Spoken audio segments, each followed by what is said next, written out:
एक जमींदार था, एक उसकी घरवाली थी। घर में दो जने ही थे। जमींदार खेत में काम करता था और उसकी पत्नी घर का काम करती थी।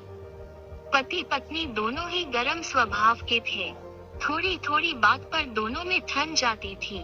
कभी कभी तो घरवाली का बना बनाया खाना भी बेकार हो जाता था। एक दिन घरवाली अपनी रिश्तेदारी में गई। वहाँ उसे एक बुजुर्ग औरत मिली। बातों बातों में जमींदार की घरवाली ने बुजुर्ग औरत को बताया कि मेरे घरवाले का मिजाज बहुत चिड़चिड़ा है, वे जब तब मेरे से लड़ते ही रहते हैं। कभी कभी इससे हमारी बनी बनाई रसोई बेकार चली जाती है। बुजुर्ग महिला ने कहा, ये कोई बड़ी बात नहीं है, ऐसा तो हर घर में होता रहता है। मेरे पास इसकी एक अचूक दवा है। जब भी कभी तेरा घरवाला तेरे साथ लड़े, तब तुम उस दवा को अपने मुंह में रख लेना, इससे तुम्हारा घरवाला अपने आप चुप हो जाएगा। बुजुर्ग महिला अपने अंदर गई, एक शीशी भर कर ले आई और उसे दे दी। जमींदार की घरवाली ने घर आकर दवा की परीक्षा करनी शुरू कर दी। जब भी जमींदार उससे लड़ता था, वो दवा मुंह में रख लेती थी। इससे काफी असर दिखाई दिया। जमींदार का लड़ना काफी कम हो गया था।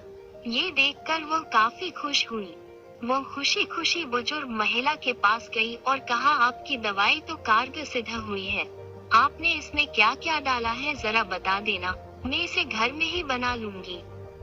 बार बार आना जाना मुश्किल हो जाता है। इस पर बुजुर्ग महिला ने जवाब दिया कि जो शीशी मैंने तुम्हें दी थी, उसमें शुद्ध जल के सिवाय कुछ भी नहीं था। तुम्हारी समस्या का हल तो तुम्हारे चुप रहने से हुई है।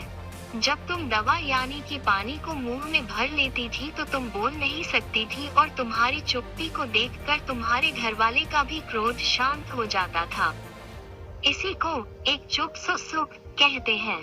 बुजुर्ग महिला ने जमींदार की घरवाली को सीख दी कि इस दवा को कभी भूलना मत, और अगर किसी को जरूरत पड़े तो आगे भी लेते रहना। जमींदार की घरवाली ने बुजुर्ग महिला की बात को गांठ बांध लिया और खुशी खुशी अपने घर वापस आ गई।